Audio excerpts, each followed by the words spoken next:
à 20h50, la chaîne enquête sur les éventuelles dérives des sites internet et des guides gastronomiques.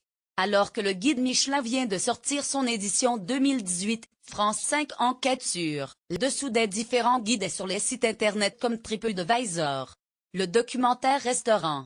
Suivez le guide, décrypte les fonctionnements de chacun et pointe la dérive. Les Français vont, en moyenne, au restaurant 5 fois par an. Pour trouver une bonne table, beaucoup d'entre eux se tournent vers TripAdvisor, leader du marché sur Internet.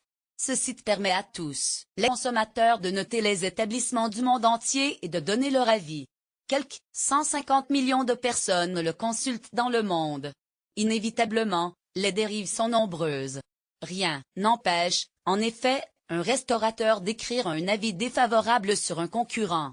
Le documentaire lève même le voile sur des sociétés, basées à Madagascar, qui, contre une somme d'argent, gonflent le nombre d'avis positifs sur un établissement.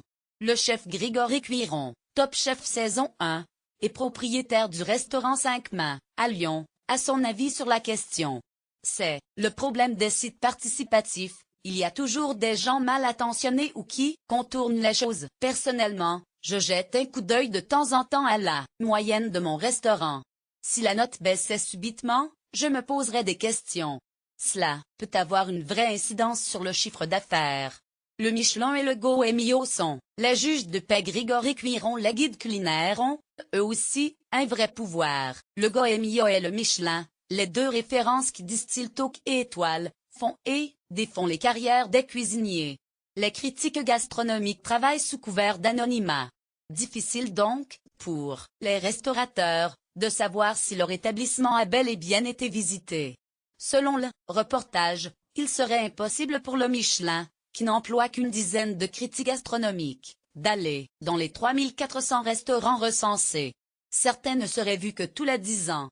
Ce n'est pas vrai, s'insurge Grégory Cuiron. Les étoilés sont visités tous les ans et les bips gourmands aussi. Parfois, les critiques vont dans 4 restaurants par jour. Si le Michelin n'était pas pro, ça se saurait, cela reste la référence en la matière. Avec le Goemio, ce sont les juges de paix. Une pression trop forte. Le guide culinaire Goemio et Michelin note et juge les restaurants. Pour certains cuisiniers, la pression des notes, des toques et des étoiles est trop forte. Le chef triplement étoilé Sébastien Bras, à la tête de l'établissement Le Suquet, à La Guiole, vient justement de demander à être retiré du célèbre Guide Rouge. Il a évoqué avoir envie de vivre son métier autrement, avec plus de sérénité.